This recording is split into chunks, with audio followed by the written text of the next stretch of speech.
All right, you guys, we're going to knock out 4 problems here off of our 12.3 worksheet. And this section here dealt primarily with the idea of inscribed angles and how the measure of an inscribed angle relates to the measure of the arc that it cuts off. So just to make sure we've all got the basic concept down, an inscribed angle is one that's formed by two chords that meet on the circle itself. So this angle right here is what we would call an inscribed angle, and we would say that its measure is going to be x degrees. And what happens then is that every inscribed angle intercepts an arc out here on the outside of the circle, and that arc is always going to be twice as big as the measure of the inscribed angle. So if the angle was x degrees, the arc would be 2x degrees. And that's basically the big idea going on right here in 12.3. Every problem that we're going to do on this worksheet builds off of that one concept. So let's take a look at what's going on right here. And a lot of people are going to look at a problem like number 1 and say there's not enough information to solve it. We're supposed to find the measure of the arc or angle indicated, so they're talking about this angle right over here. Well, the key is to recognize that this angle consists of two chords. Chord RS ends at point S, and chord RQ ends over here at chord Q. So to figure out the measure of this angle, we would need to know the measure of this arc over here between S and Q. And in an awful lot of problems that we have, they're going to give you the measure of that arc. But here, the one piece of information they gave you, and this is significant even though it looks like something you could easily overlook, is this big dot right over here that they didn't name in the middle of that. We are allowed to assume from a circular diagram that a point that looks like it's the center of the circle is the center of the circle. That is significant because line segment SQ then is a segment that passes through the center of the circle. That makes it a diameter, and a diameter cuts a circle in half. Now the entire circle all the way around, I think everybody knows, is 360 degrees, so half of that circle is going to be a 180-degree arc, or it's called a semicircle. And so back to this angle right over here now, the measure of an inscribed angle is always half the measure of that arc there. So what we would do is just take 180 degrees for the arc and divide it by 2 and come up with 90 degrees for the measure of that angle. So I could probably clean this up just a little bit right now by saying that that's going to be a right angle, and that deals with one of the concepts, sorry guys, I don't have it in front of me, whether it was a theorem or a corollary, I think, in this section, that said that any angle that intercepts a semicircle has to be a right angle. So that's why we know that that one is 90 degrees. All right, 2, 3, and 4 work in a pretty similar manner, so let's jump to number 5 and see what we see on this problem here. All right, let's take a look at what's going on here. We're supposed to solve for x in this problem, and this one wasn't terribly well labeled. It almost looks like 2x plus 10 is the length of that line segment, that radius right there, but that is not what's going on in this problem. The 2x plus 10 is going to be this angle that's located right there. All right, so that's actually in degrees there. So similar to what we just did in number 1, we have ourselves an inscribed angle, and if I follow the sides of the angle out, I get a point right here and then a point right over here. So that means that this inscribed angle intercepts arc LK, which is 80 degrees. And the theorem we talked about said that the measure of your inscribed angle is half the measure of its intercepted arc. Let me say that again and write it down. The measure of your inscribed angle, which is 2x plus 10, is equal to, so that's where we put an equal sign, half of means times the measure of the intercepted arc right out here, which is going to be 80 degrees. So the angle is half of the arc. All right, let's clean up that right side. 2x plus 10 is going to equal half of 80 is 40. We will subtract 10 from both sides right here to get 2x is equal to 30, and then of course for our last step we're just going to divide both sides by 2 here, and that's going to get us our solution of x is equal to 15. Don't put the degree sign here, guys, because we're just finding a value for x. We're not finding the degree measure of an angle or an arc. Okay. So again, both number 1 and number 5 deal with that concept right here, that the measure of an inscribed angle is half the measure of the arc that it creates. Let's take a look at what's going on here with problem number 9. So again, they've done that question mark. Most of us kind of prefer to put an X right there, so I'm going to go ahead and do that.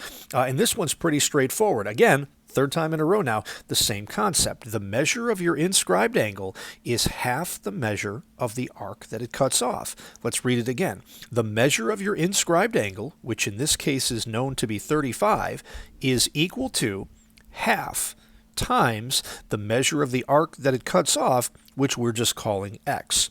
So here, x is being multiplied by 1/2. To undo that, yeah, you could divide both sides by 1/2, but one thing I'm hoping you guys learned a long time ago, the best way to get rid of a fractional coefficient is to multiply by its reciprocal. The reciprocal of 1/2 is 2 over 1, or just plain 2. So we're just going to multiply both sides by 2. The 1/2 and the 2 cancel, so we're going to get x is equal to, and the 2 times 35 is going to be 70. Okay, so that's our solution there for number 9. 10, 11, and 12 work in kind of the same way.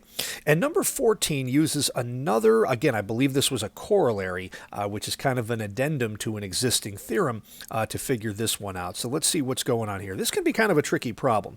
What we have here, unlike the last 3 problems, we're not dealing with a triangle. We are dealing with 1, 2, 3, 4 vertices that are located on the circle and connected with chords. So what we have right here is called an inscribed quadrilateral. All right, that is what that is. Quadrilateral because it has 4 sides. Inscribed means written inside because all 4 vertices of that quadrilateral are on the circle itself. All right, and there's a couple of different ways we can go about working on this, but we've got to try to figure out what's going on right here. So to do this, there's a few ideas here at work. One of them says that the opposite angles in any inscribed quadrilateral always need to be supplementary. They always have to add up to 180. So if we know that angle A right here has a measurement of 89 degrees, we can look across the figure here to angle C and realize that C has to be the supplement of that 89 degree angle. So the way you find a supplement is you take 180 minus the one angle that you knew already, which is 89. That tells us that C is going to end up being a 91 degree angle. So I'm going to go ahead and write that right over here. Now we don't have enough information just yet to find angle B or angle S, but I don't think we need them. Now what we're going to do, let me switch colors on you guys. Let's focus on angle C.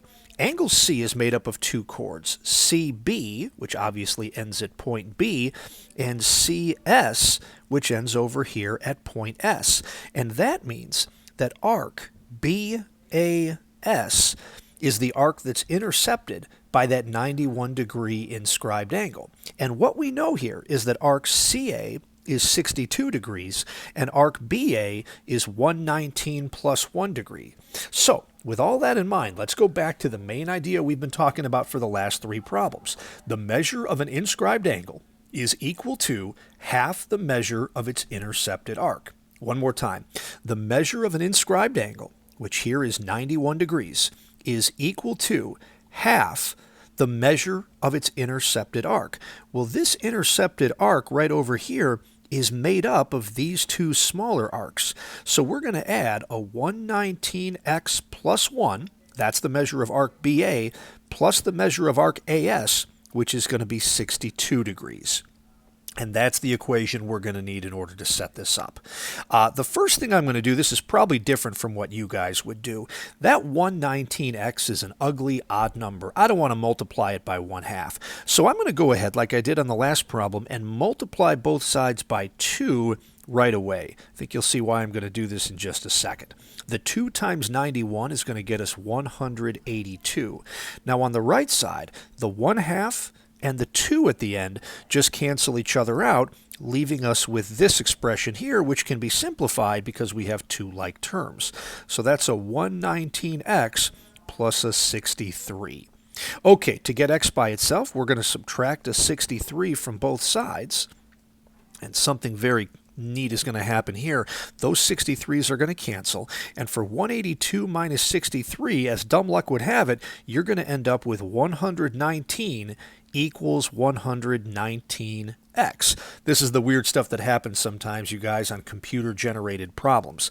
Last thing we would do is divide by 119 to get x all by itself. Those 119s cancel, and last I checked, 119 divided by 119 is going to tell us that x has to equal 1. So that's kind of a boring solution to a tough problem right there, but yeah, that one ends up working out. All right, 15, 16, actually, and I think number 13 before that too are similar to that as well. So good luck on that worksheet, guys. Let me know if you have any questions.